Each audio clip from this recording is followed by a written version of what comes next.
शिव भक्ति जब किसी जीव के हृदय में, किसी मानव के हृदय में प्रवेश करती है,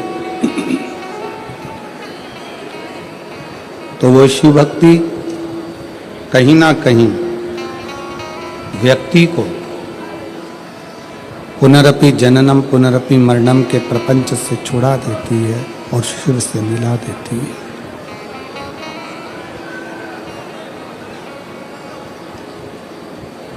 एक छोटी सी ही शिव भक्ति, एक क्षण की भी शिव भक्ति व्यक्ति के जीवन को जन्म और मृत्यु के प्रपंच से छुड़ा बैठती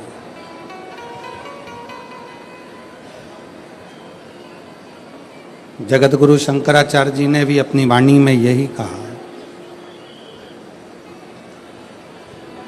कि भजन वो किया जाए जिससे हमारा जन्म और मरण का प्रपंच छूट जाए।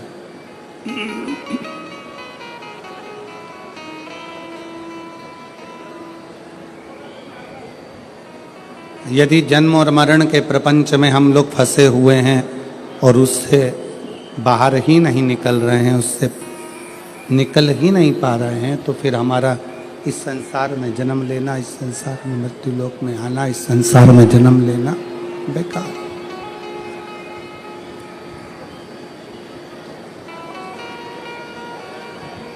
आप जितनी देर भगवान शंकर की भक्ति करें, थोड़ा क्लियर आवाज करिए, क्लियर, और प्रेशर बढ़ाओ थोड़ा। आप जितनी देर भगवान शंकर की भक्ति करें, ये विचार कर कर करें कि हम जन्म और मृत्यु के इस प्रपंच से छूट जाए।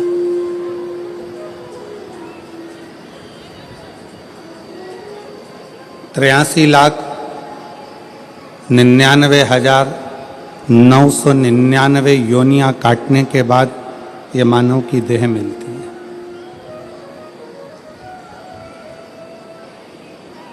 और ये 84 लाखवें नंबर की है। इसके बाद में फिर वापिस वही साइकिल घूमने लगती है, फिर पुनरपि जननम पुनरपि मरणम, फिर जन्म, फिर मृत्यु, फिर जन्म, फिर मृत्यु।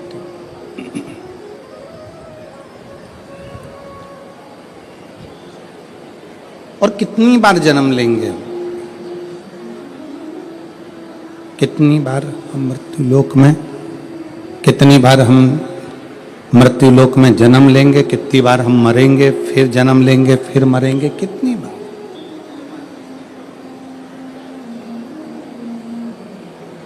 कहा स्कंद पुराण में, नागर खंड में एक बड़ा सुंदर संवाद आता है।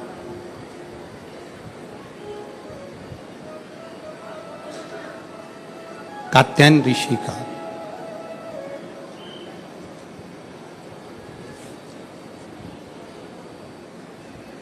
स्कंद पुराण के नागर खंड में कात्यायन ऋषि का चरित्र आता है कि कात्यायन ऋषि ने भगवान शिव और मां आद्य शक्ति की साधना करी।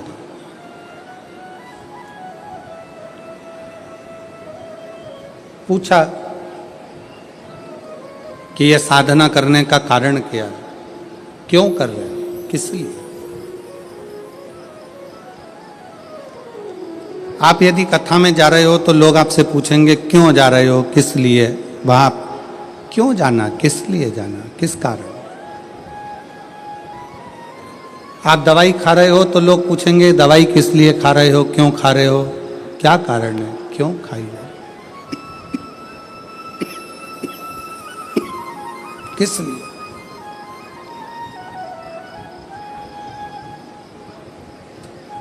तो स्कंद पुराण का नागर खंड कहता है कि कात्यायन ऋषि भगवान शंकर की और मां आद्य शक्ति की आराधना कर रहे हैं, दोनों की। पूछा, देव ऋषि नारद ने आकर पूछा कि कात्यायन जी आप क्यों आराधना कर रहे हो, किस लिए?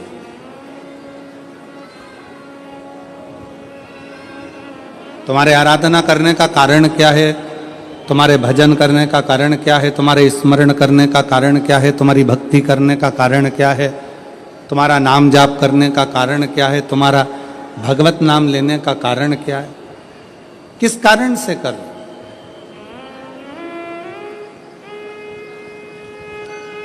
कात्यायन ऋषि बोले कि मैं बार बार जन्म ले रहा हूं, फिर मर रहा हूं, फिर जन्म ले रहा हूं, फिर मर रहा हूं, फिर मेरे प्राण छूट रहे हैं, फिर जन्म ले रहा हूं। ऐसा करते करते मेरे ना जाने कितने कितने जन्म निकल गए, पर मेरी गति नहीं हो पाई।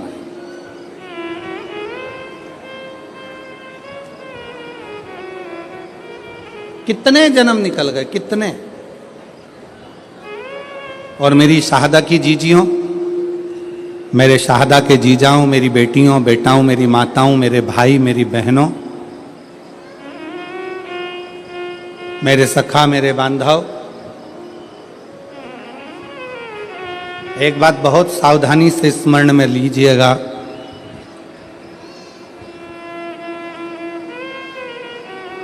अगर आपके दिल में शिव महापुराण की कथा सुनने की उमंग, तुम्हारे दिल में भगवान शंकर की कथा सुनने का उत्साह, तुम्हारे दिल में भगवान शंकर की कथा में पहुंचने की उमंग, उत्साह अगर तुम्हारे दिल में आया है तो समझ लेना कि अब हम बार बार जन्म नहीं लेंगे और बार बार मृत्यु के प्रपंच में नहीं पड़ेंगे। अब हमें शिव मिल गया, अब हमें शंकर मिल गया, अब हमें शिव की प्राप्ति हो गई।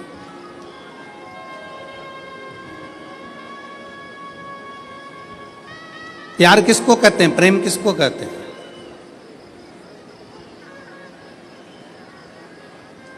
प्रेम की परिभाषा क्या है? प्रेम किसको कहते हैं? कि जिससे मिलने के लिए उत्साह बढ़ता जा, उमंग बढ़ती जा, दिल में तमन्ना, उत्साह, उमंग बढ़ती चली जा रही है। वो एक लाइन आप लोग गुनगुनाते हो ना, कि तुझसे मिलने के लिए तेरी कसम,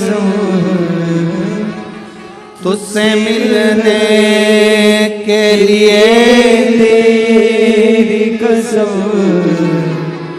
एक मुलाकात जरूरी है सनम, एक मुलाकात। बाबा से मिलन के लिए, उस परमात्मा से मिलने के लिए, उस परमात्मा के दर्शन के प्रति, उसकी कथा के प्रति, उसके भजन के प्रति, उसके मिलने के प्रति। आपको मालूम है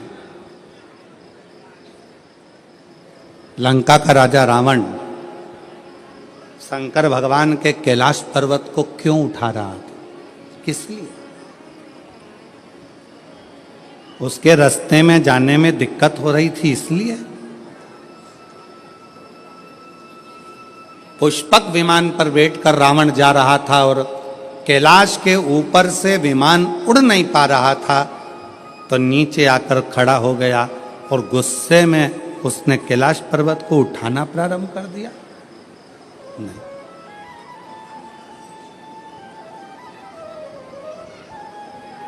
क्यों उठा? रावण को क्या पड़ी थी जो कैलाश पर्वत को उठाने में लग गया?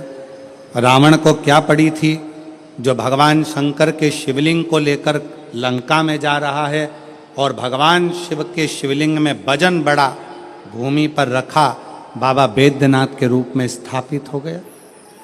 क्या पड़ी थी जिसको वो उठा? क्या है?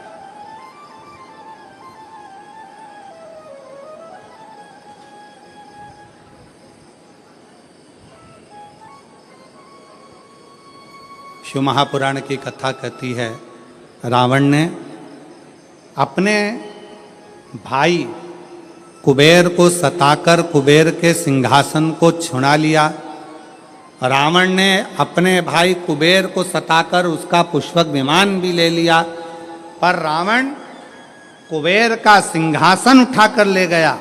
रावण कुबेर का पुष्पक विमान लेकर चले गया, पर रावण कुबेर के सिंहासन पर बैठ नहीं पाया। रावण कुबेर के सिंहासन पर, कुबेर की गादी पर बैठ नहीं सका, बैठ नहीं पाया।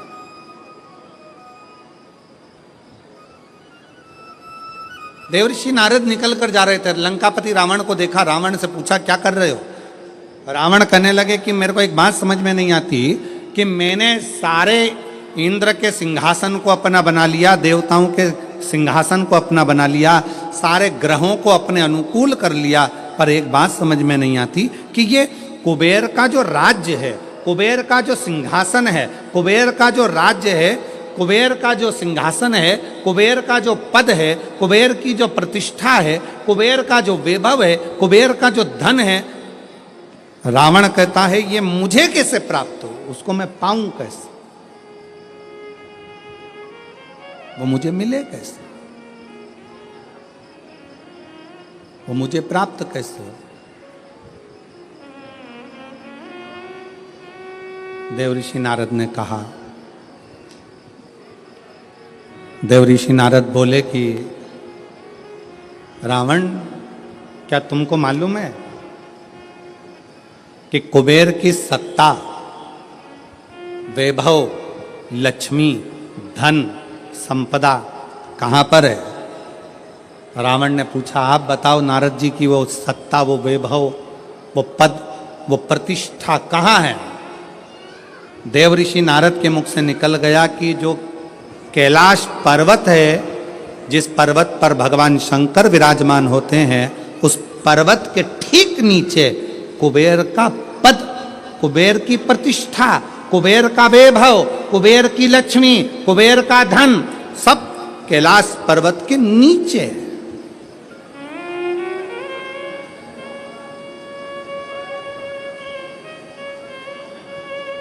और एक बात बहुत सावधानी से स्मरण करिएगा, आप सबसे निवेदन है, जितने आस्था चैनल पर कथा सुन रहे हैं, जितने फेसबुक पर कथा सुन रहे हैं, जितने यूट्यूब पर कथा सुन रहे हैं, और जितने इस पवित्र प्रांगण के अंदर बैठकर कथा सुन रहे हैं, आप सबसे निवेदन करेंगे कि कुबेर का पद, कुबेर का वैभव, कुबेर की प्रतिष्ठा, कुबेर का धन, कुबेर की लक्ष्मी सारी की सारी कैलाश पर्वत के नीचे है, अर्थात शंकर भगवान के चरणों में, शंकर भगवान के नीचे ये सारा धन, वैभव, प्रतिष्ठा सब दबी पड़ी हुई है। इसलिए लंका का राजा रावण मालूम पड़ने पर कैलाश पर्वत को उठाने लगा कि इसके नीचे से मैं लक्ष्मी को, वैभव को, धन को छुड़ा लूंगा, खींच लूंगा।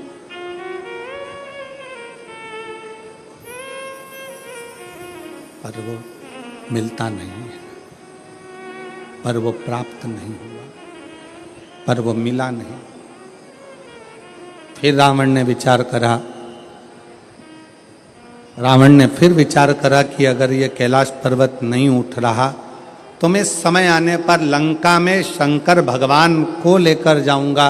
शिवलिंग लेकर जाने लगा तो भी वो शिवलिंग आखिरी में इतना बोझ हो गया, इतना वजन हो गया कि उसको भूमि पर रख दिया, ले जा नहीं सका। मेरी जीजियों, एक बात याद रखना, शंकर भगवान के चरणों में, भगवान शंकर के नीचे, भगवान शंकर के शिवलिंग के नीचे, भगवान शंकर के मंदिर में, शिवालय में, देवालय में, शिव महापुराण में, शंकर के चरणों में स्वयं वैभव, स्वयं लक्ष्मी, स्वयं धन, स्वयं प्रतिष्ठा सदा विराजमान रहती है। जब हम एक लोटा जल शंकर जी को चढ़ाते हैं, उस जल पर हाथ लगाकर थोड़ा सा जल उसमें से झेल कर लाते हैं, अपने घर के दरवाजे पर, दुकान पर, व्यापार पर, व्यवसाय पर, अपने वाहन पर जब हम वो जल छूटते हैं, उस जल को हम छिड़कते हैं, तो ये मान कर चलना कि आज नहीं तो कल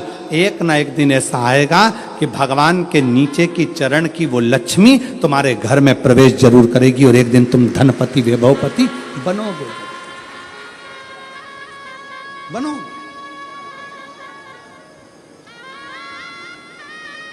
और शंभु शरण पड़ी मांगू घड़ी रे घड़ी दुख काटो दया करी न दर्शन आपो।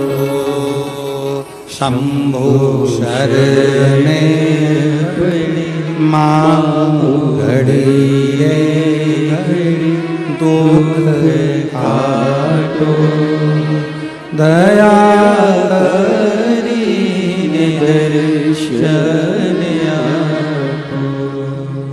शिव जी को एक लोटा जल चढ़ाना मतलब अपने दुख को समाप्त करना और सुख की राह खोल देना।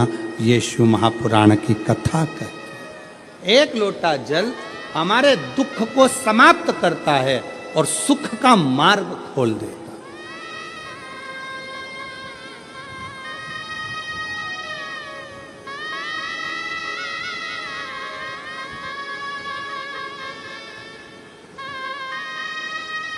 जितने लोग यहाँ आज लगभग 5 लाख से ऊपर शिव भक्त यहाँ पर बैठे हुए हैं। पंडालों की कैपेसिटी से ज़्यादा भरे पड़े, जितने अंदर उससे ज़्यादा बाहर अपना अपना चादर छाता लगा लगा कर लोग बैठे हुए हैं। कुछ गाड़ी के अंदर बैठकर कोई कहीं कोई पेड़ों की छाँव में, कोई बिल्डिंगों की छाँव में, जहाँ तहाँ लोग बैठे बैठ।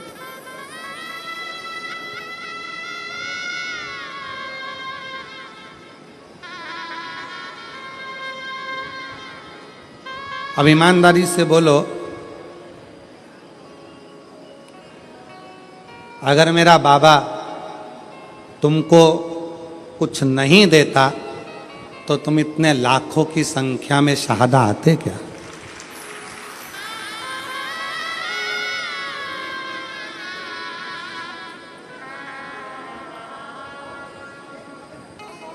खाली ना जाता कोई दर से तुम्हारे, खाली ना जाता कोई दर से तुम्हारे।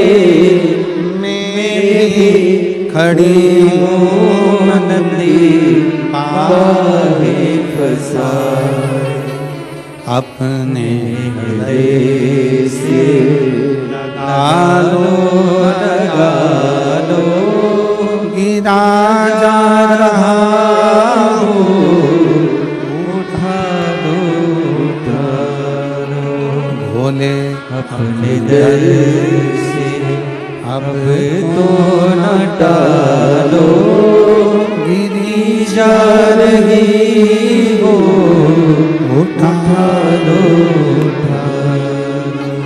भोले अपने दर से अब तो न टालो, गिरा जा रहा हो, उठा लो। अगर भगवान भोलेनाथ नहीं देते तो यहाँ कौन आता? कौन आता?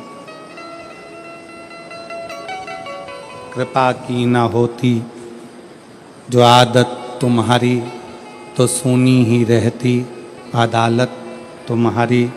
जो गरीबों के दिल में जगह तुम ना पाते तो किस दिल में होती इबादत तुम्हारी। ये तुम्हारी ही कृपा है, तुम्हारी।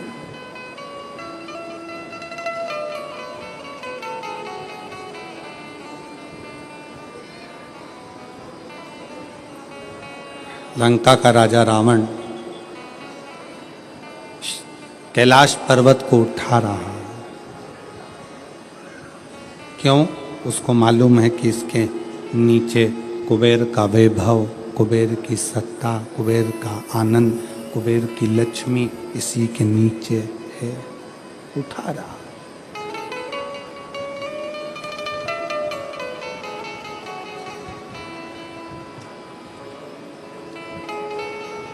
उठा नहीं कैलाश पर्वत, हिला नहीं कैलाश पर्वत, उठ ही नहीं पाया कैलाश पर्वत, नहीं हिला। फिर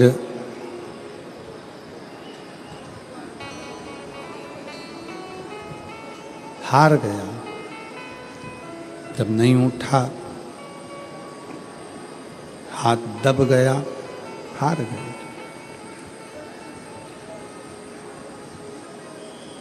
फिर शिवलिंग को ले जाने की तैयारी करी, वो शिवलिंग भी नहीं उठा, वो शिवलिंग भी ले जा नहीं सका। वो शंकर भगवान का शिवलिंग भी ले जा नहीं पाए।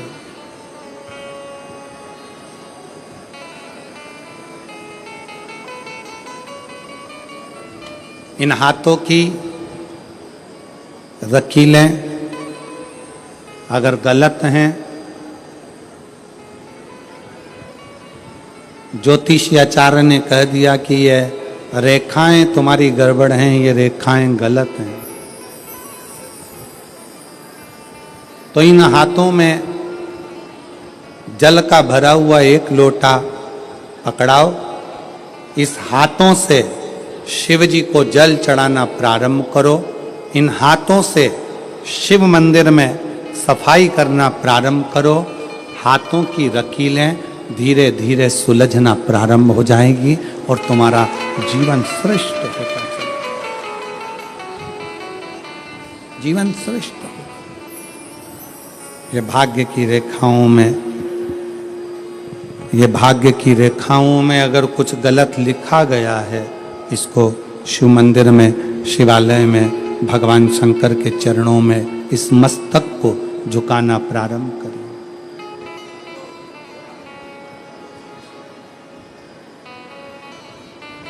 सुलझना प्रारंभ।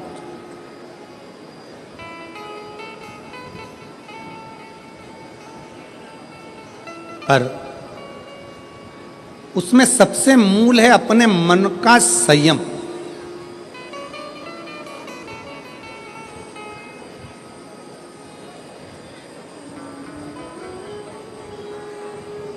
अपने मन का सही। एक प्रश्न आपसे करेंगे, उत्तर दीजिएगा।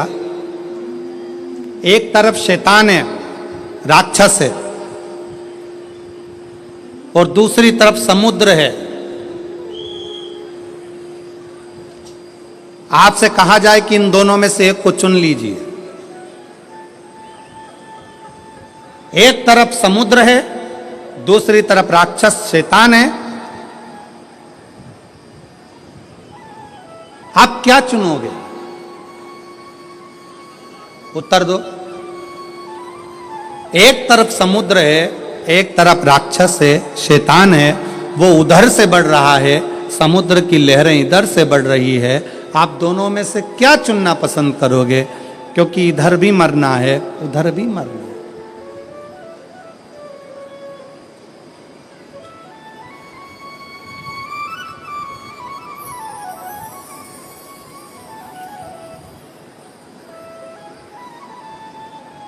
क्या चुनो?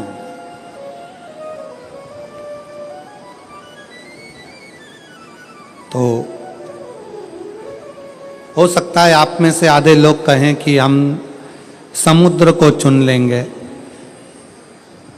कोई कहे हम राक्षस को, शैतान को चुन लेंगे। पर शिव महापुराण की कथा कहती है कि समुद्र कितना गहरा है ये आपको मालूम नहीं है, पर वो राक्षस, वो शैतान कैसा है ये आपको मालूम है। तो प्रयास करना कि वो राक्षस को चुनना श्रेष्ठ है, कि कम से कम ये राक्षस है, ये हमको मालूम है, इसको कैसे डील करना है ये हमको मालूम है, ये कैसे इसको संभालना है ये हमको मालूम है। हम उस राक्षस को छोड़कर अगर समुद्र के पास जाएंगे, दिख तो अच्छा रहा है, लहरें भी अच्छी लग रही है, पर यह कितना गहरा होगा और कितनी गहराई में ले जाएगा और कब समाप्त कर देगा पता नहीं चल पाएगा, पता नहीं चल, दिखेगा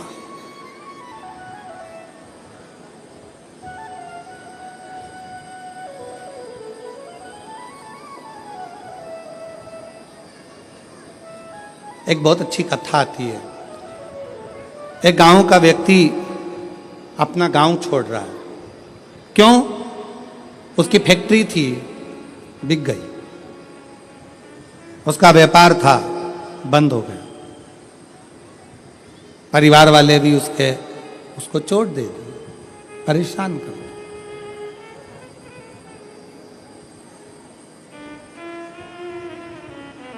उसने प्लान बनाया कि अब मुझे इस गांव में नहीं रहना है, मुझे ये गांव छोड़ना है, मुझे गांव छोड़कर जाना है।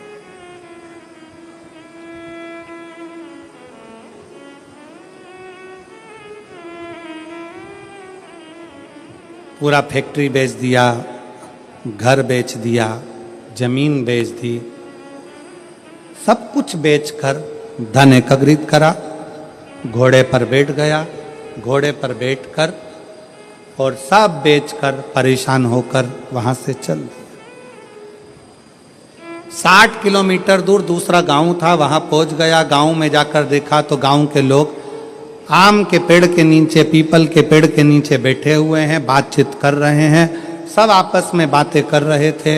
इस व्यक्ति ने अपना घोड़ा रोका, घोड़ा रोककर नीचे उतरकर उनके पास जाकर बैठा और बैठकर उसने पूछा, भैया एक बात पूछना चाहता हूं, क्या आप मुझे बताओगे? बोलो, क्या बात पूछना है? क्या पूछना चाहते हो? भैया ये बताओ, यहां के लोग कैसे?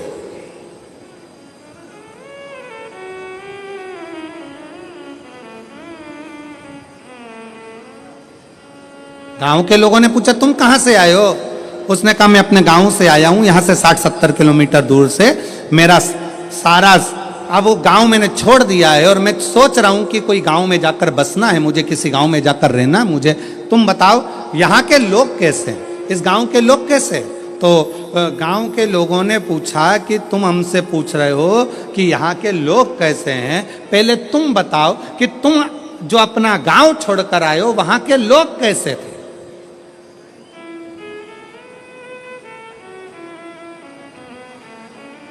उस व्यक्ति ने कहा, वहां हमारे गांव के लोग इतने दुष्ट, पक्के रावण, कंस की औलाद, इतने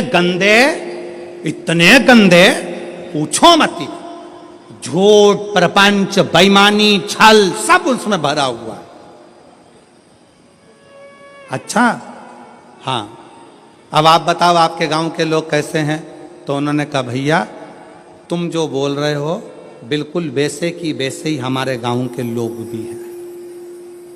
अब उसने मन में सोचा कि अपना गांव का सामान बेचकर आया और यहाँ के लोग भी ऐसे ही हैं, तो क्या मतलब यहाँ रहने से, और आगे बढ़ा। 200 किलोमीटर दूर आगे जाने पर फिर एक गांव में पहुंचा। एक गांव में पहुंचा तो वहां पर लोग बैठे हुए थे, बातचीत कर रहे थे। ये उतर कर फिर गया, इसने जाकर पूछा, क्यों भैया क्या बात है? गांव के लोगों ने पूछा, तुम कौन हो? मैं 200 किलोमीटर दूर मेरा गांव था, सब कुछ बेचकर मुझे बसना है, कोई अच्छा गांव ढूंढ रहा हूं। अच्छा, तो अब ये बताओ कि आपके गांव के लोग कैसे हैं? उसने कहा, हमारे गांव के लोग? हाँ, पहले ये बताओ कि तुम्हारे गांव के लोग कैसे थे? घोड़े पर बैठा हुआ व्यक्ति ने कहा, मेरे गांव के लोग? हाँ।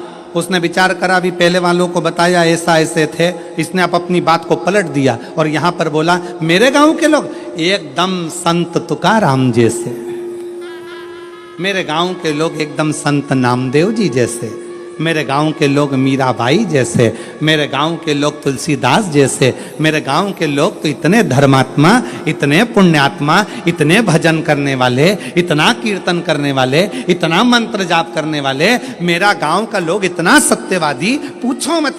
इतने में फिर इसने पूछा, अब बताओ तुम्हारे गांव के लोग कैसे हैं? तो सारे गांव वाले एक जैसे बोले, बस हमारे गांव के लोग भी तुम जैसा बता रहे हो ना, बिल्कुल वैसे की वैसे ही है। हमारे गांव के लोग भी धर्मात्मा है, हमारे गांव के लोग भी पुण्यात्मा है, हमारे गांव के लोग भी सत्कर्मी हैं, हमारे गांव के लोग भी संत तुकाराम जी जैसे हैं, हमारे गांव के लोग भी संत नामदेव जी जैसे हैं, हमारे गांव के लोग भी मीराबाई जैसे हैं। तब उस व्यक्ति के दिमाग में आया कि ये बिल्कुल सत्य है आप कितने भी गांव बदल लो, आप अपनी कितने भी घर बदल लो, आप अपने रिश्तेदार को छोड़कर दूसरे शहर में जाकर बस जाओ, तुम जैसे होगे वैसे ही दुनिया के लोग मिलेंगे। आप अच्छे हो तो दुनिया अच्छी मिलेगी। कितने बदलोगे?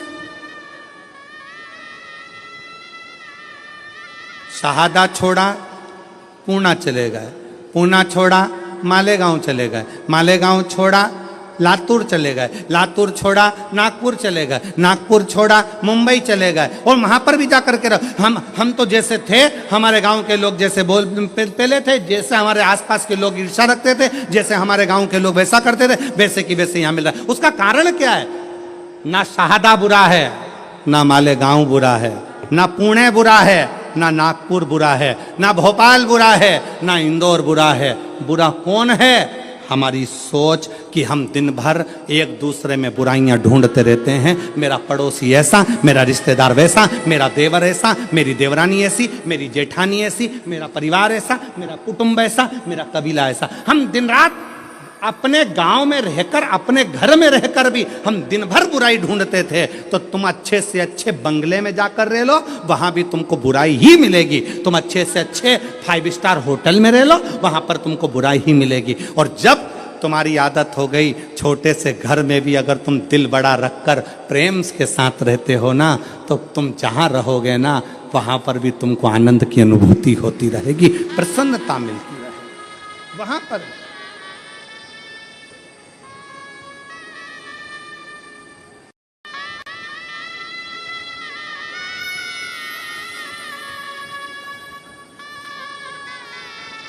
वो कहते जो जैसी भावना लाया वो वैसा ही फल पाया, जो जैसी भावना लाया वो वैसा ही फल पाया।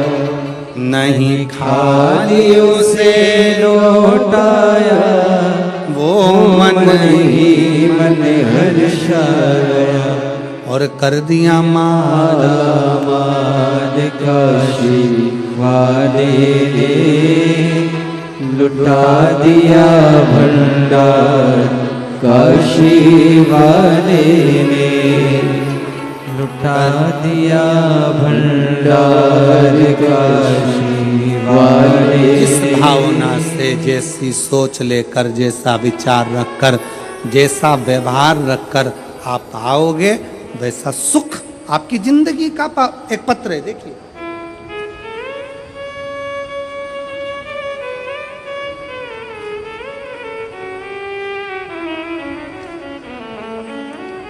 मेरा नाम ललिता परमेश्वर पाटोले, मैं नासिक महाराष्ट्र से हूँ। मेरा मोबाइल नंबर ये है। मेरा नाम ललिता परमेश्वर पाटोले, मैं नासिक महाराष्ट्र से हूँ। मेरा मोबाइल नंबर ये है। कहीं बैठी हों तो हाथ हिला सकती हैं, और अगर कहीं बैठी हों तो बेलपत्र लेने के लिए आ सकती हैं। बाबा, मेरे पति, पत्र को आप लोग एलईडी पर पढ़ सकते हैं, कहीं एलईडी है उन पे पत्र चल रहा है, एलईडी पर पत्र पढ़ सकते हैं। बाबा, मेरे पति आर्मी से रिटायर हैं। वे अब रिक्शा चलाते हैं और पढ़ाई भी करते हैं। आर्मी से रिटायर होने के बाद मेरे पति रिक्शा चलाते हैं और पढ़ाई भी करते हैं। 2023 को नासिक में कथा चल रही थी, जब दादा बाबू भूसे ने उस पवित्र कथा का लाभ हमको दिया था। हम लोग नासिक के उस पवित्र कथा को सुन रहे थे। मेरे पति आपको नहीं मानते थे, ना मेरे पति आपको जानते थे ना मानते थे। गुरुदेव, उनका विश्वास नहीं था, क्योंकि मिलिट्री में सर्विस करते थे, जैसी सोच थी वैसे अनुकूल वो रहेगा। मैंने अपने पति से कहा, आप भले कथा सुनने मत जाओ, मुझे पंडाल के बाहर छोड़कर आ जाओ। मेरे पति मुझे पंडाल के बाहर छोड़ने आते थे, चले जाते थे। तब वो तीसरे दिन पंडाल में भीड़ के वजह से रुक गए। उन्होंने कहा भीड़ ज़्यादा है, वापिस लेने कैसे आऊँगा? तो उन्होंने गाड़ी खड़ी कर कर तीसरे दिन की कथा में पंडाल में ही रुक गए। पंडाल में रुके। उस दिन धूलिया से एक औरत पैदल आई थी। उसे देखकर मेरे पति के आंखों में आंसू आए। बाबा सबकी सुनता है। उसने उस स्त्री से पूछा, तुम पैदल चलकर धूलिया से नासिक आई हो, तुम्हें बाबा ने क्या दिया? उस महिला ने कहा, मैंने जो मांगा था मेरे भोलेनाथ ने दे दिया, इसलिए मैं पैदल चलकर नासिक तक आई हूँ। नासिक तक आई हूँ। मेरे पति को लगा मैं आर्मी से रिटायर हूँ, अब रिक्शा चलाता हूँ, पर मेरी कोई सरकारी नौकरी नहीं लग रही है, मेरे बेटे की भी नौकरी नहीं लग रही है। आज कथा का तीसरा दिन है। आज मैं पृथ्वी पर बैठकर, पंडाल में बैठकर बाबा से विनय करता हूं, अगर कुबरेश्वर बाबा शंकर जी की कथा में अगर प्रबलता है तो वो मेरी भी नौकरी लगा दें और मेरे बेटे की भी लगा दें। गुरुदेव, बेटे का मेडिकल बार बार रुक रहा था। नासिक में उसका मेडिकल होने वाला था और मेरे पति ने तीसरे दिन की कथा में बाबा से गुहार लगाई। लोग कहते हैं कि ये शिव महापुराण का पंडाल है। मेरे पति ने कहा, वो सियोर वाला महाराज इतना दमदारी से बोलता है, मतलब शिव पुराण की कथा में शंकर खुद कथा करता है, अगर उसके सामने बैठकर बोला जाए तो बाबा सुनता जरूर है। मेरे पति ने गुहार लगाई और बाबा से प्रार्थना कर कर मेरे पति कथा सुनकर आ गए। जब पूरी कथा हो गई, कथा सुनकर हम लोग घर आए। घर आने के बाद मेरे बेटा एक एग्ज़ाम दे रहा था। एग्ज़ाम का रिजल्ट जिस दिन हम घर पर आए शाम को, उसी दिन बेटे का शाम को फ़ोन आ गया कि पिताजी मेरा सिलेक्शन आर्मी में हो गया, बाबा की कृपा से मैं सिलेक्ट हो गया। गुरुदेव, आर्मी में तो सिलेक्ट हो गया। मेरे पति बोले एक बार सीहोर जाना है, वहाँ पर जाकर बाबा से अर्जी लगाना है। कथा सुनी। 15 दिन बाद सीहोर पहुँच गए। सीहोर में कंकर शंकर की पूजन कर कर कहा, बाबा तूने मेरे बेटे की तो नौकरी लगा दी, बस मैं बचा हूँ, आर्मी से रिटायर हुआ हूँ, रिक्शा चलाता हूँ, तू मेरी और नौकरी लगा दे। बाबा की ऐसी कृपा हुई कि बाबा की कृपा से आज ऐसी करुणा, सीहोर से आने के बाद 3 महीना भी पूरा नहीं हुआ और बाबा की कृपा से मेरा बॉम्बे के अंदर मेरा सिलेक्शन जेल के प्रहरी के रूप में हो गया और मैं बाबा को यहाँ प्रणाम करने के लिए आया हूँ। मेरे बेटे की भी फोटो लगा रहा हूँ और मेरी भी फोटो लगा रहा हूँ, दोनों की लगा रहा हूँ। अब बेटे की फोटो देखो जिसका मिलिट्री में हुआ और जेल प्रहरी के रूप में जिनका हुआ रिक्शा चलाते चलाते, उनकी भी फोटो उन्होंने खुद की लगाई। एक बार जोरदार ताली बजाकर साथ बताएं। एक लाइन अच्छी लिखी है,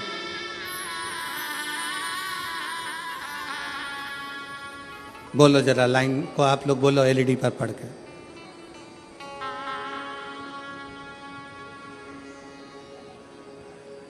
बोलो बोलो जरा टीवी पर देख के बोलो। कब से खड़े हैं झोली पसार, क्यों ना सुने तू मेरी पुकार, मुझे तेरा ही सहारा है, मेरे भोले बाबा, मुझे तेरा ही सहारा है, मेरे भोले बाबा। कब से खड़े हैं झोली पसार, क्यों न सुने तो मेरी पुकार, मुझे तेरा ही सहारा है, मेरे भोले बाबा।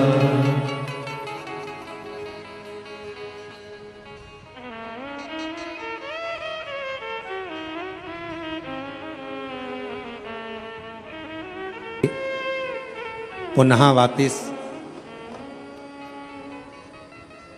नौकरी लगी। बेटे की भी नौकरी लगी। एक बार जोरदार ताली बजाकर स्वागत करिए। और मुझे तेरा ही सहारा है मेरे भोले बाबा, मैंने तुझे ही पुकारा है मेरे भोले बाबा। दिल से उसको कल कथा में कहा था, दुनिया की निगाह में ये केवल कथा का पंडाल है।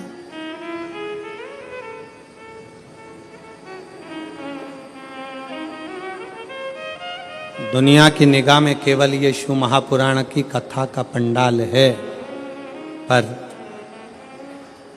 हम कहते हैं ये केवल कथा का पंडाल नहीं, आपकी किस्मत खोलने की चाबी का पंडाल है, जहां किस्मत खोलने की चाबी मिलती है।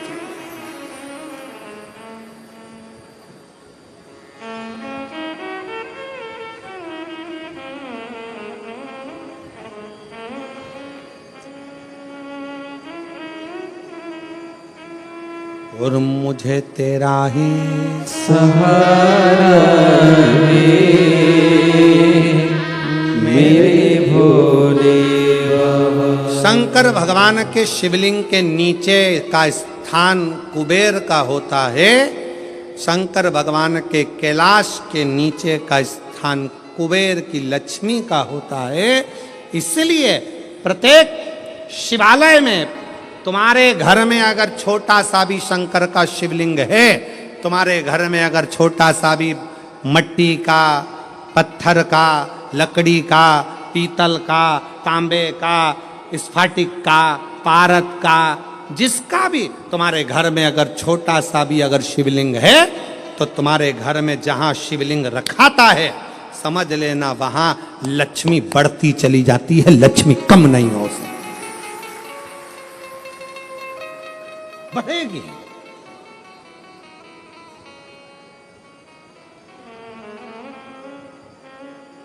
बस दो चीजों का स्मरण रखिए, एक अपने खानदान का और दूसरे अपने खान पान का।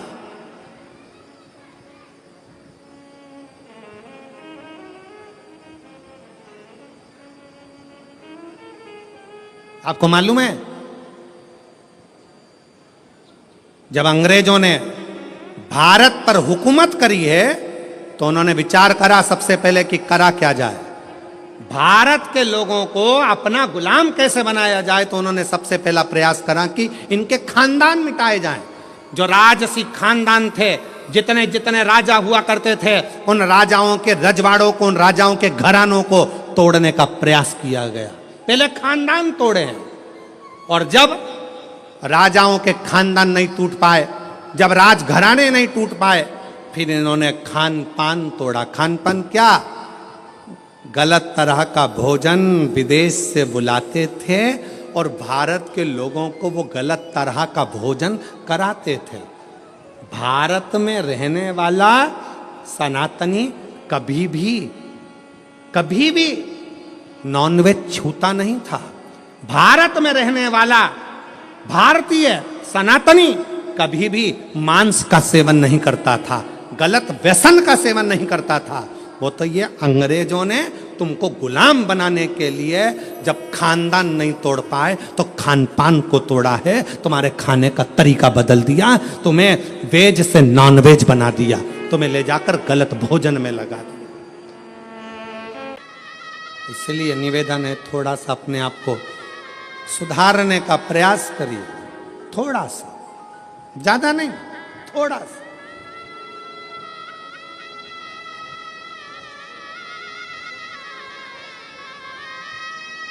जो गलती हो गई, अभी तक जो गलती कर ली, उस गलती को अब छोड़ने का प्रयास करो। मदिरा के नशे में हो, मदिरा छोड़ने का प्रयास करो। गलत भोजन के चक्कर में हो, छोड़ने का प्रयास करो।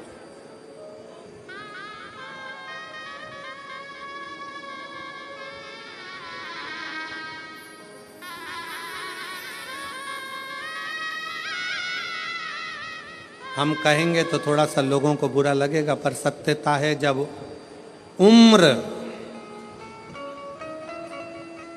और कमर, उम्र और कमर जब 40 की हो जाए या 40 से पार हो जाए तो भोजन मत बढ़ाओ, भजन बढ़ाओ, भोजन को कम करते जाओ।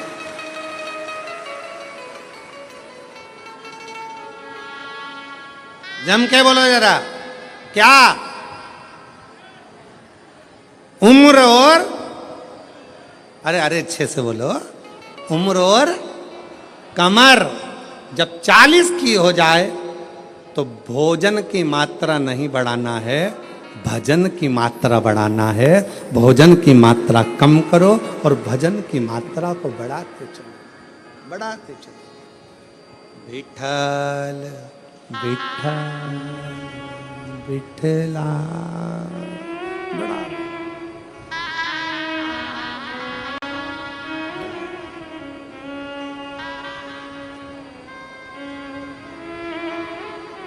बढ़ाओ जितना बन सके। श्री शिवाय नमस्तुभ्यं,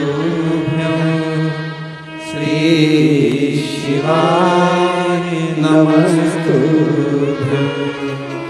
श्री शिवाय नमस्तुभ्यं, श्री शिवाय नमस्तुभ्यं। भजन की मात्रा को बढ़ाना, प्राण को, भोजन को कम कर दो, गलत भोजन कम कर दो, व्यसन कम कर दो।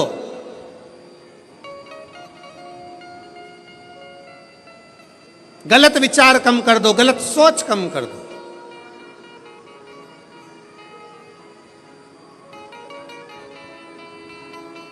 कल एक भैया प्रश्न कर रहे थे, गुरुजी भगवान विष्णु अपने शरीर पे राख नहीं लगाते, राखोड़ी नहीं लगाते, भस्म नहीं लगाते। भगवान ब्रह्मा अपने शरीर पर राख नहीं लगाते, भस्म नहीं लगाते, राखोड़ी नहीं लगाते। इंद्र नहीं लगाते। 33 कोटि देवता कोई अपने शरीर पर राख नहीं लगाता, भस्म नहीं लगाता। केवल शंकर जी क्यों लगाते? हमने उससे कहा इतनी सी बात तो तू तेरे घर वालों से पूछ लेता कि बर्तन को राख से क्यों मांजा जाता है। बोलो दी जी हो, जम के बोलो। बर्तन अच्छा है, साफ है, तो तुम उसको राख से मांजोगी क्या? जम के बोलो जरा। नहीं, बर्तन अच्छा है, साफ है, तो उसको आप राखोड़ी से मांजोगी, साफ करोगी? नहीं। बर्तन को राख से कब मांजा जाता है? जब उसमें थोड़ी सी झूठन लगने लगे तो बर्तन को राख से साफ किया जाता है। मेरे शंकर भगवान ने सबको प्रेरणा दी है कि लोभ, आसक्ति, तृष्णा, वासना और ये अपनों की झूठन जब अपने पर लगने लगे तो तन पर थोड़ी सी भस्म चढ़ा लेना चाहिए, तो ये झूठन दूर होती चली जाती है। ये झूठन दूर हो, ये संसार की झूठन है। ये लोभ, ये तृष्णा, ये आसक्ति, ये वासना, ये नाते, ये रिश्ते, ये कुटुंब, ये कबीले, ये वो झूठन है जो हमारे शरीर से लगती चली जाती है, लगती चली जाती है। इसको दूर करो।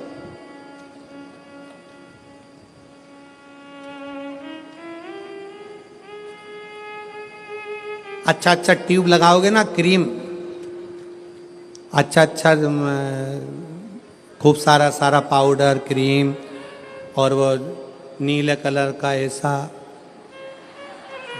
और लाइन और फिर उसमें डब्बा, फिर वो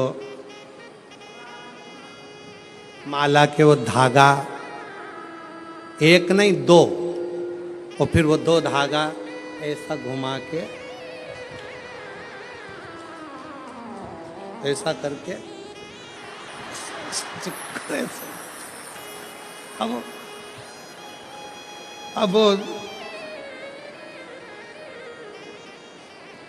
अब तुमने जितना क्रीम लगाया है, तुमने जितना स्नो लगाया है, तुमने जितना पाउडर लगाया है, ईमानदारी से बोलो, इतना क्रीम पाउडर लगा के तो लोग तुम्हारे पास में आएंगे ही आएंगे।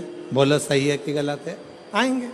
अगर शंकर भगवान तो पहले से ही इतने ब्यूटीफुल थे, पहले से इतने सुंदर थे, इतने सुंदर,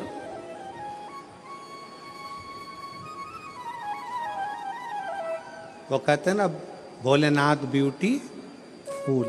तो नाम शिव का लेवे कल्याण वो कर देवे, भोलेनाथ ब्यूटी फूल। इतने सुंदर तो शिव पहले से। और अगर भगवान शंकर मालूम पड़े और थोड़ा बहुत पेंटिंग पेंटिंग करके बैठ जाते तो ईमानदारी से बोलो 33 कोटि देवताओं के यहाँ जितनी देवियां हैं वो सब शंकर भगवान के चरणों के सम्मुख में बैठी रह जाती। सारी देवियां, सारी देवियां। शंकर भगवान ने कहा मुझे अपने पास में किसी को नहीं रखना, ज्यादा सुंदर रहूंगा लोग आएंगे, इसलिए शंकर भगवान ने भस्म को अपने तन पर धारण कर लिया कि ये संसार झूठा, ये परिवार झूठा, ये कुटुंब झूठा, ये नाते रिश्ते झूठे, ये सब झूठ है। इसलिए झूठन को दूर करने के लिए जैसे बर्तन पर राख लगी हो तो वो बर्तन पर लगी राख झूठन साफ कर देती है। मेरे शिव कहते हैं तन पर चढ़ी हुई भस्म ये संसार के झूठे लोगों को दूर कर देती है, झूठे लोगों को।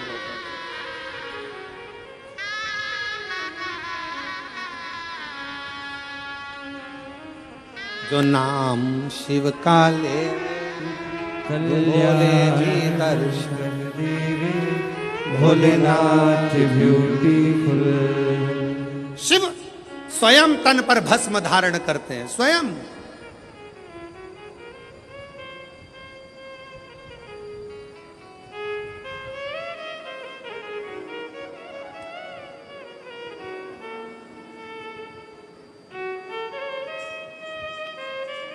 अगर कोई तुमसे कहे शंकर जी का भजन करने वाले को शंकर भगवान विरक्त बना देते हैं, कोई तुमसे कहे शंकर जी के भजन करने वाले को शंकर भगवान अकेला दूर एकांत में ले जाकर बिठा देते हैं, तो सब झूठ समझना। शंकर भगवान स्वयं भजन करते हैं तो पार्वती को पास में रखते हैं, शंकर भगवान स्वयं भजन करते हैं तो गणेश जी को पास रखते हैं, शंकर भगवान स्वयं भजन करते हैं तो कार्तिकेय को पास करते हैं। 33 कोटि देवताओं में कोई एक देवता ऐसा बता दो जो अपनी पत्नी, अपने बच्चे, अपने रिश्ते, अपने नाते सबको साथ रखते हो। केवल एक शंकर भगवान हैं जो अपनी बहुओं को रिद्धि सिद्धि को भी साथ रखते हैं, जो अपने पोते आमोद प्रमोद को साथ रखते हैं, जो अपनी बेटी अशोक सुंदरी को साथ रखते हैं, जो अपनी बेटी जया विषहरा शामरी बारी दौतली देव उसको साथ रखते हैं। कोई एक देवता बता दो जो अपने पूरे रिश्तेदार के साथ अपने मंदिर में रहता हो। केवल एक शंकर भगवान जो अपने रिश्तेदार तो रिश्तेदार नंदी को भी अपने मंदिर में जगह देकर रखते हैं कि तू मेरे साथ में। केवल एक शिव है, शिव के सिवा कोई नहीं। शंकर भगवान कभी विरक्ति नहीं देते, शंकर भगवान परिवार को जोड़ देते हैं, शंकर भगवान कभी तुमको कष्ट नहीं देते, शंकर भगवान कष्टों से दूर कर देते हैं। दुनिया की ऐसी कौन सी बीमारी है जिसका इलाज शंकर की भक्ति ना कर पाई? एक पत्र है, देखिए।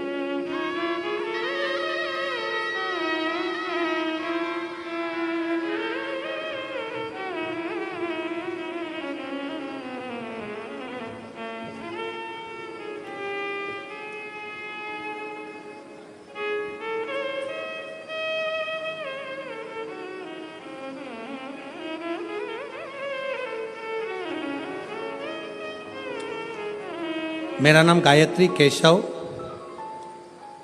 केदारे है। मेरा मोबाइल नंबर ये है, गांव तेमबाहरा,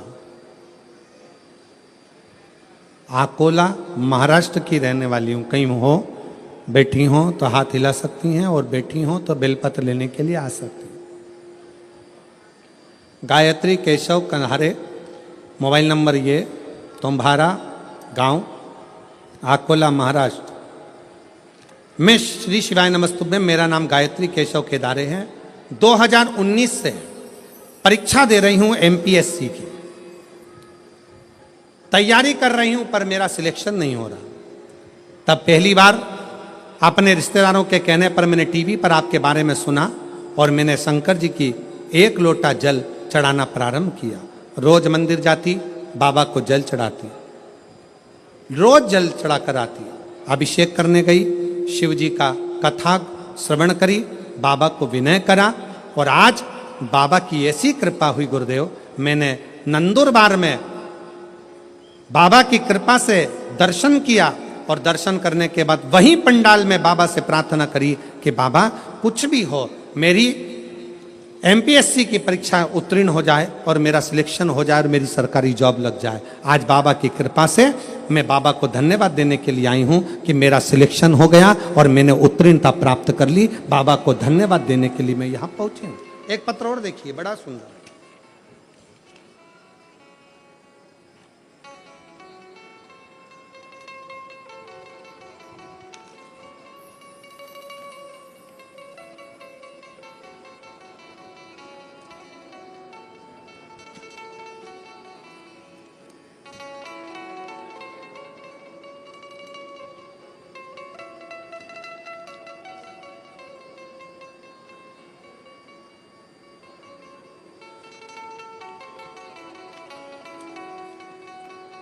मेरा नाम मंगला मणिलाल चौधरी है।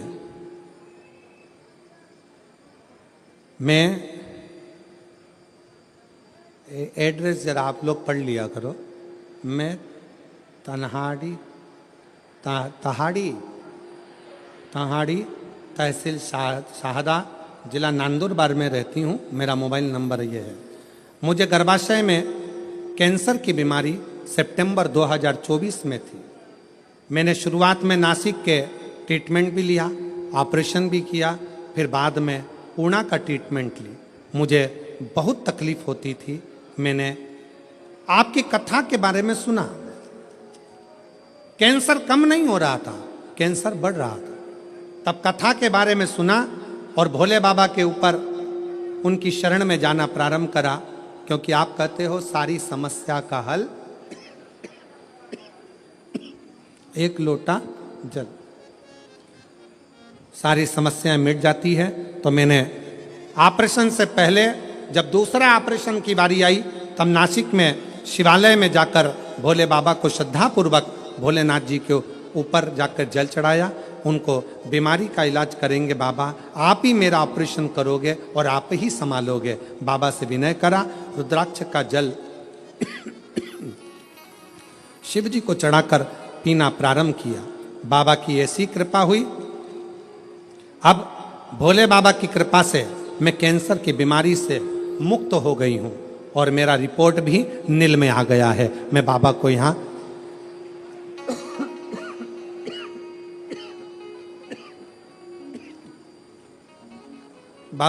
धन्यवाद देने के लिए आई हूं। गला पकड़ रहा है, माइक बहुत ज्यादा। बाबा को मैं यहाँ धन्यवाद देने के लिए आई हूँ। कहीं बैठी हो तो एक बेलपत्र लेने के लिए आ सकती है। शिव की भक्ति किसको कहते हैं? भगवान शंकर का गुणगान किसको कहते हैं? शिव का स्मरण किसको? शिव की उपासना किसको कहते हैं? शंकर भगवान की भक्ति किसको कहते हैं? शिव आराधना किसको कहते हैं? कोई कहे आपसे कि शंकर भगवान विरक्ति दे देते हैं, नहीं। शिव तोड़ते नहीं हैं, शिव जोड़ते हैं, जोड़ते हैं।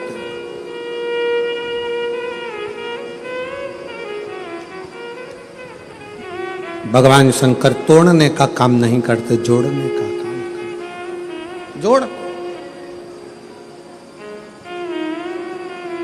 अब वो आधारित है आपके विश्वास पर।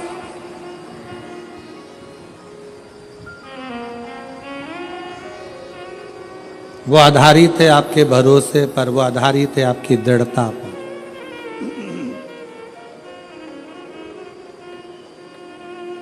जो जैसी भावना लाया वो वैसा ही फल पाया। नहीं खाई उसे लौटाया वो मन ही मन हर्षाया। और कर दिया माला माल काशी वाले ने लुटा दिया भंडार काशी वाले ने। शिव झूठे संसार से मोह को हटाते हैं। कोई ने कहा शंकर भगवान विरक्ति देते, किससे विरक्ति? सावधान होकर सुनिएगा जरा, किससे विरक्ति? शंकर भगवान आपको किससे दूर करेंगे? जो आपका अहित चाहता, जो दिखने में तो आपके करीब में होगा, जो दिखने में तो आपके नजदीक में होगा, दिखने में तो आपसे प्रेम स्नेह की वाणी बोलेगा, बात करेगा, पर अंदर ही अंदर वो आपसे ईर्ष्या कर रहा होगा। ऐसे ईर्ष्या करने वाले से मेरा शिव तुम्हें दूर करता चलेगा। आ जाओ दूर। ऐसा ही फल पाया जो जैसी भावना लाया वो वैसा ही फल पाया। नहीं खाली उसे लौटाया वो मन ही मन हर्षाया। आप जितना जितना कोई कहे शंकर विरक्ति, किससे विरक्त कर देते हैं, किससे दूर कर देते हैं? तो कहा जो आपके लिए घातक है, जो आपके लिए दुखदाई है, जो आपके लिए कष्टप्रद है, शिव उसको दूर कर देते हैं। इसलिए भाव से दिल से कब से खड़े हैं झोली पसार, क्यों ना सुने तू मेरी पुकार। कब से खड़े हैं झोली पसार, क्यों ना सुने तू मेरी पुकार। मुझे तेरा ही सहारा। जहाँ जगह मिले वहाँ बैठकर भगवान शिव जी को अपने मन का भाव कहिए, हृदय से अपनी बातों को कहिए और दिल से बाबा को प्रार्थना करिए, विनय करिए, निवेदन करिए।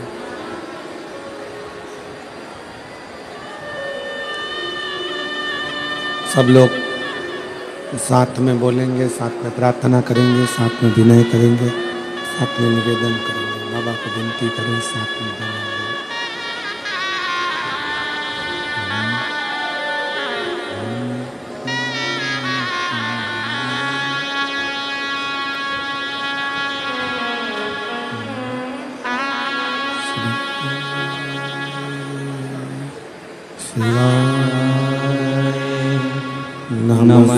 नमस्तुभ्यं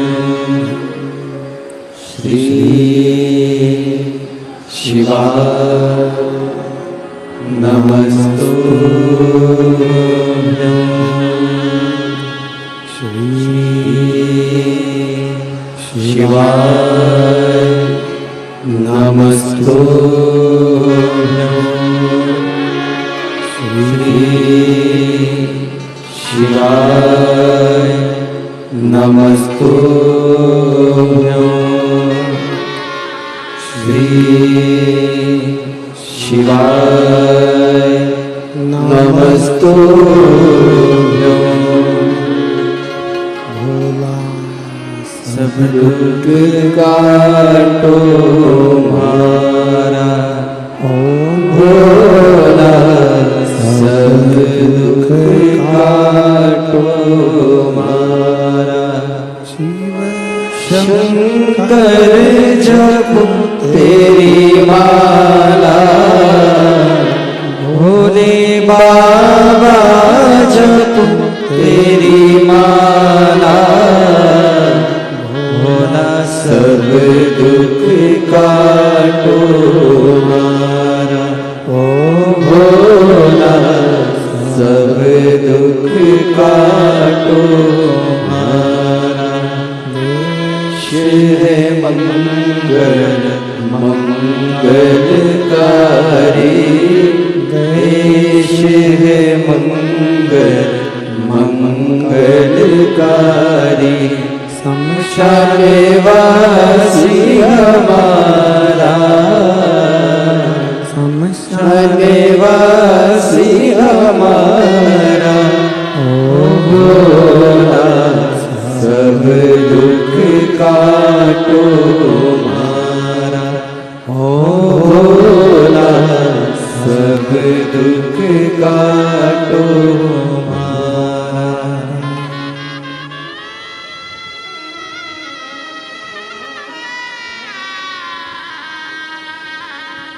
देवदेव महादेव, भगवान शिव ओघड़दानी, त्रिकालदर्शी, कैलाशी, अविनाशी, भगवान शंकर की कथा कह रही है। शिव महापुराण वर्णन कर रही है।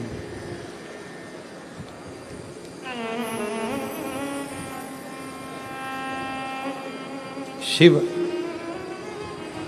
अपने नजदीक में जो गलत गलत लोग रहते हैं उनको मेरा शंकर भगवान दूर करते चले जाता है।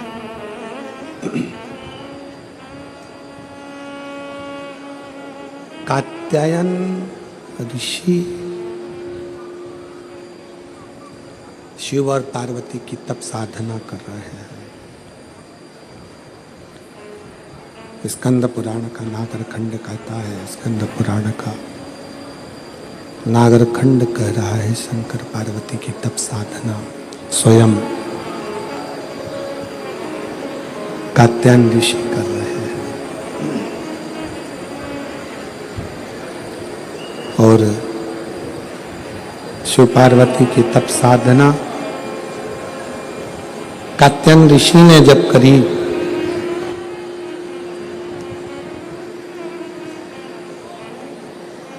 माता पार्वती और भगवान शंकर दोनों ने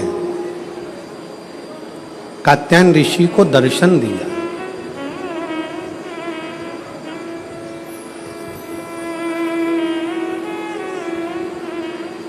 शिव जी ने भी दर्शन दिया और माता पार्वती जी ने भी दर्शन दिया। माँ जगत जननी जगदम्बा दुर्गा भवानी ने भी दर्शन दिया। दोनों ने दर्शन दिया। पूछा क्या चाहिए तुमको, क्या दिया जाए, क्या प्रदान किया जाए, बोलो क्या देती है। कात्यायन ऋषि सबसे पहला वचन कात्यायन ऋषि ने भगवान शंकर और पार्वती जी से कहा कि मेरा ये जन्म और मरण का प्रपंच छूट जा।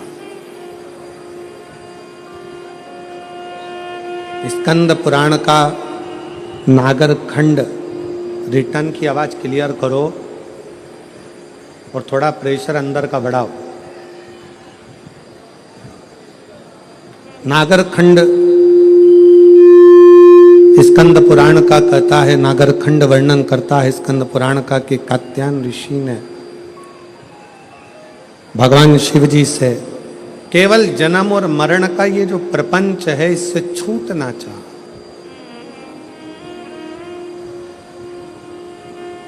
इससे मुक्ति कैसे मिले, इस जन्म और मरण के प्रपंच से छूट कैसे जाए। जन्म और मरण के इस प्रपंच से हमारा छुटकारा कैसे हो, इससे छूटे कैसे।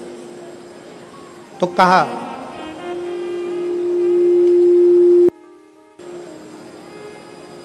जब किसी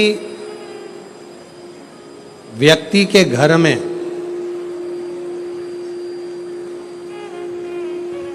एक बेटी का जन्म होता है,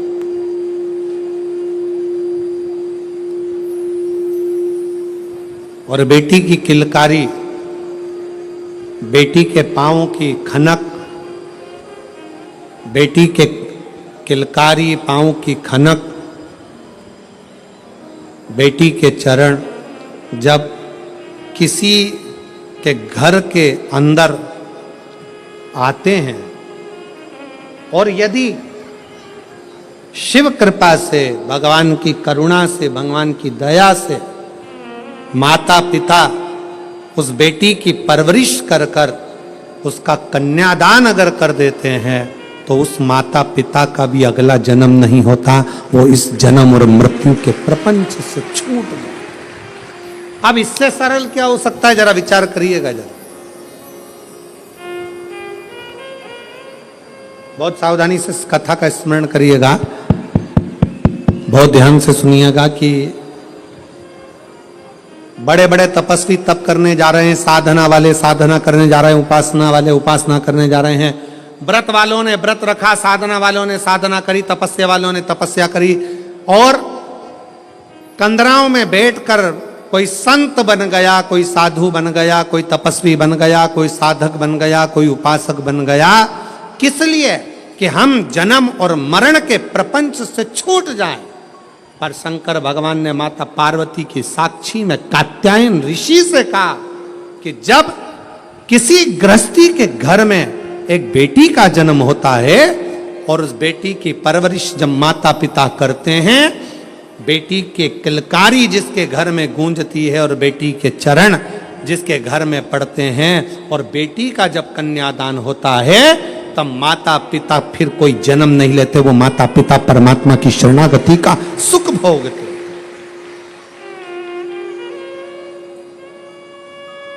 अब इसमें सबसे ज्यादा जरूरी चीज कौन सी है?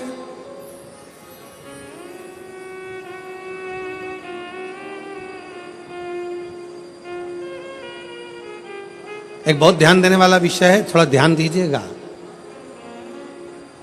दक्ष प्रजापति के घर में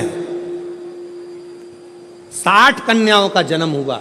उसके बाद दक्ष प्रजापति भगवान से कह रहे हैं, देवी जी से कह रहे हैं, मां मेरे घर में एक लड़की और देना, एक बेटी और चाहिए मुझे। मां जगत जननी दुर्गा कहती है कि तेरे घर में बेटी कहां से आएगी, मैं खुद तेरे घर में बेटी बनकर जन्म लूंगी। सती आई। दक्ष प्रजापति ने शंकर जी का अपमान करा, दक्ष प्रजापति ने देवताओं का अपमान करा, दक्ष प्रजापति ने अपशब्द कहे, दक्ष प्रजापति ने गाली दी, दक्ष प्रजापति ने ताना दिया, दक्ष प्रजापति ने आड़ा टेढ़ा बहुत सारी बातें कही। अब दक्ष प्रजापति को तो नरक जाना था, दक्ष प्रजापति को तो नरक भोगना था। पर दक्ष प्रजापति के घर में बेटियों का जन्म हुआ था, दक्ष प्रजापति ने बेटियों का कन्यादान किया था। इसलिए शंकर भगवान का अपमान करने के बाद भी दक्ष प्रजापति नरक नहीं भोगा है। दक्ष प्रजापति मरण, शीश कटने के बाद बकरे का मुख लग गया, और बकरे का मुख लगने के बाद भी स्वर्ग भोगा है, वो दक्ष प्रजापति है, क्योंकि बेटी का जन्म ही प्रबल है।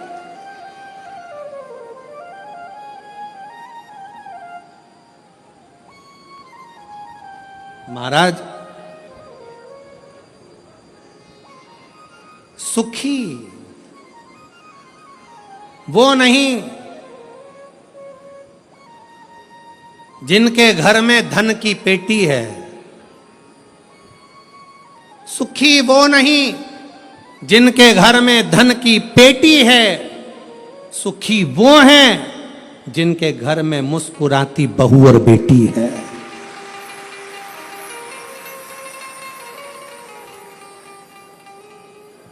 जिनके घर की बहुओं के चेहरे पर प्रसन्नता हो, जिनके घर की बेटियों के चेहरे पर मुस्कुराहट हो, समझ लेना कि उस घर में भले धन ना हो, पर वो शंकर की कृपा उसके घर में सदा बनी हुई है, सदा।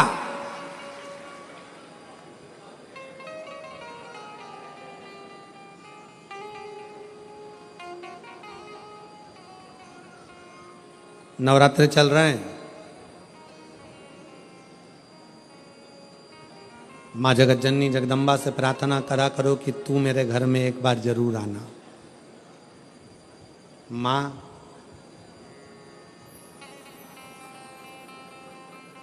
प्रत्येक घर के अंदर एक बेटी का जन्म जरूर होना चाहिए। माँ और बाप को दूसरा जन्म नहीं लेना पड़ेगा, वो भगवान शंकर के धाम में खूब आनंद के साथ कैलाश पर बैकुंठ में स्वर्ग के सिंहासन पर बैठेगा। स्वर्ग सिंहासन में माननीय विधायक महोदय श्री राजेश दादा पांडवी जी को जब पहले दिन की कथा में पांडवी जी आए, बेटी उनके साथ में थी, पूजन कर रही थी बेटी भी, देखकर मुझे बहुत खुशी, बहुत ऐसा लग रहा था जैसे शंकर भगवान अशोक सुंदरी के साथ बैठकर आराधना कर रहे हों, शिव की स्तुति कर रहे हैं। मैं पांडवी जी को इसका लिए धन्यवाद देता हूं। साधुता, साधुता, प्रसन्न हुई।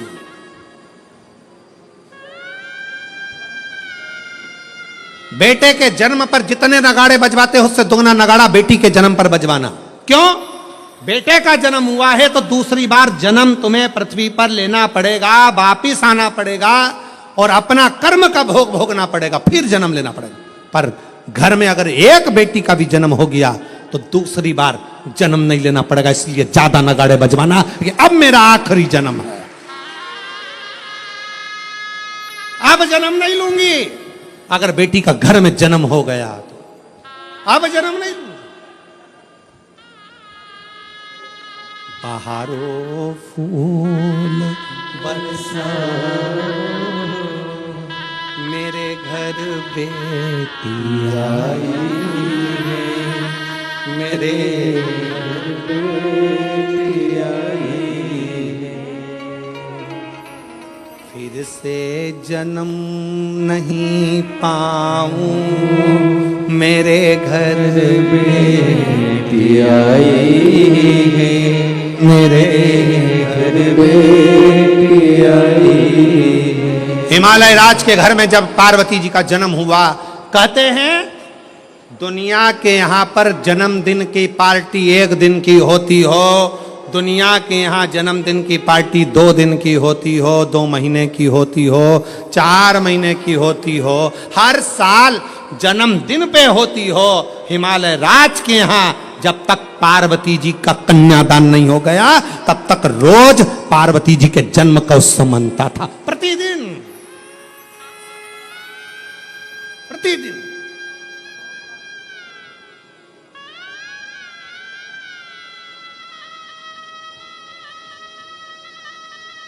पार्वती जी के जन्म का उत्सव रोज मनता था हिमालय राज के घर, रोज।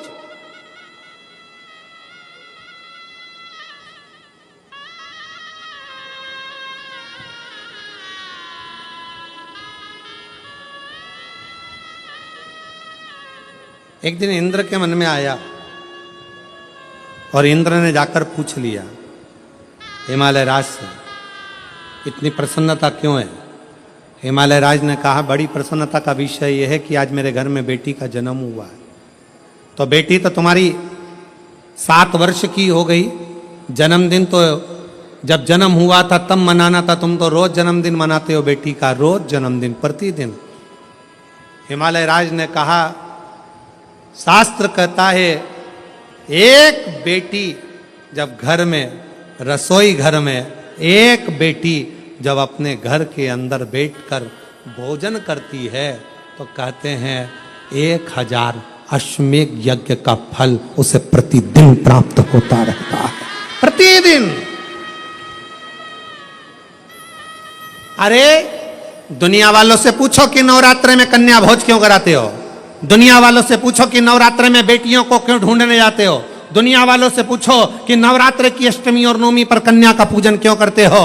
क्योंकि दुनिया वालों को ये मालूम पड़ना चाहिए कि देवी भागवत में लिखा है एक कन्या, एक बेटी जब किसी के घर में मुख झूठा करती है, एक बेटी एक कन्या जब किसी के घर में भोजन करती है तो उसके भंडारे कभी खाली नहीं रहते। इसलिए कन्या पूजन किया जाता है, इसलिए बेटी का पूजन किया जाता है।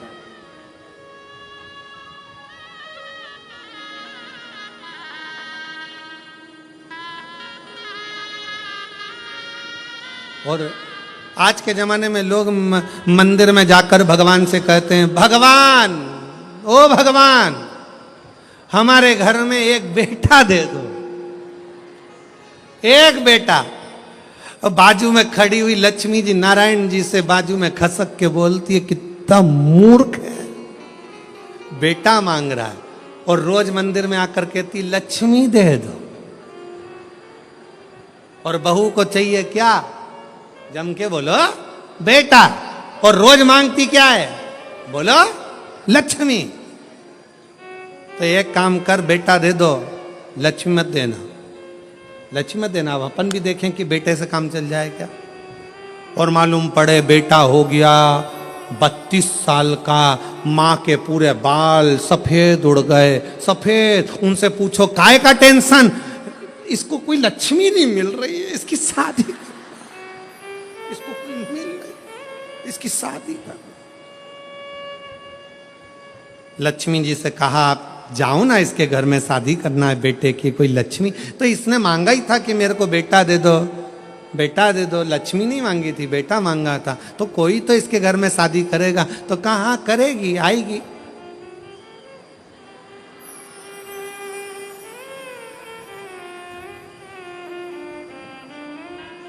आएगी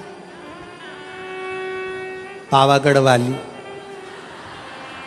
आएगी।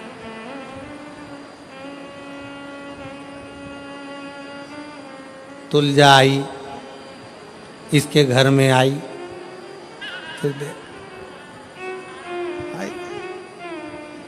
फिर सवेरे शाम सास रोज आरती गाएगी।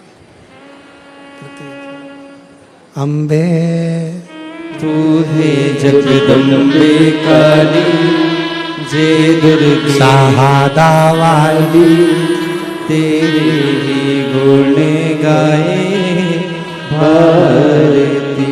हो मैया हम सब उतारे तेरी आरती। तेरे घर के सास ससुर पे बीड़ पड़ बड़ी है वाणी, पति देव पर ऐसे टूटे जैसे सिंह सवारी।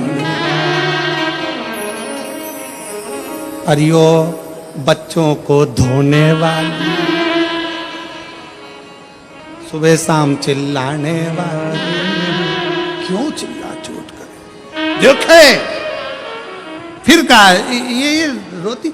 अरे मांगा क्या था? अरे खुश होना है। जितने लोग शिव महापुराण की कथा को श्रवण कर रहे हो, तुम्हारे घर में बेटी ने जन्म लिया है तो खूब नगाड़े बजाकर खुश होना। अगला जन्म नहीं, अगला जन्म शिव के चरण में होगा, शंकर के चरण। छोड़ गए जन्म और मरण के प्रपंच से, छूट गए।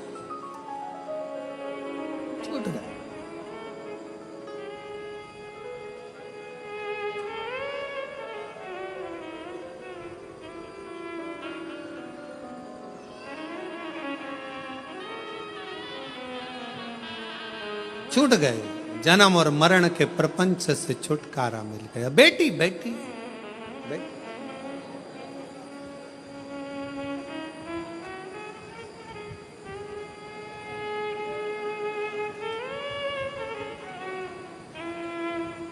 शिव पुराण कर रही है, भगवान शंकर का चरित्र कर रहा है। कात्यायन ऋषि ने पूछा कि मुझे जन्म मरण के प्रपंच से छूटना है, क्या करा जाए? शंकर भगवान ने कहा तुम्हारे घर में अगर बेटी का जन्म होगा, तुम जन्म और मृत्यु के प्रपंच से छूट जाओगे। स्कंद पुराण का नागर खंड कहता है, कात्यायन ऋषि ने मां पार्वती जी से कहा अब कुछ भी हो, मेरे घर में अगर बेटी का जन्म हो तो निवेदन है मां दुर्गा, हे मां आद्यशक्ति, हे मां भवानी, हे मां पार्वती, आप मेरे घर में बेटी के रूप में जन्म लो। और कात्यायन ऋषि के घर में मां कात्यायनी के रूप में जन्म हो गया। कात्यायनी, बोल कात्यायनी माता की। कात्यायन ऋषि के यहां कात्यायनी माता का जन्म हो गया, कात्यायनी माता का प्रागट्य हो गया, कात्यायनी माता की स्मरणता, कात्यायनी माता का भजन, कात्यायनी माता की कीर्ति। कात्यायनी माता बाल्य अवस्था से ही भगवान शिव की आराधना में लीन रहती है। कात्यायन ऋषि उनको देखते हैं, देखते।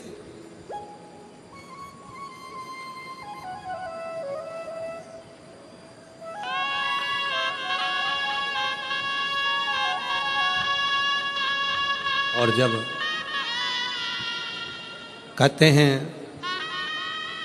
महिषासुर का वध करने वाली भी वही कात्यायनी है, वही कात्यायनी। अपने स्थान पर बैठकर भगवान शिव जी से अपने मन का भाव बड़े आनंद के साथ हृदय से दिल से प्रार्थना करिए। जहाँ जगह मिले वहाँ बैठकर बाबा को अपने मन का भाव हृदय से प्रार्थना।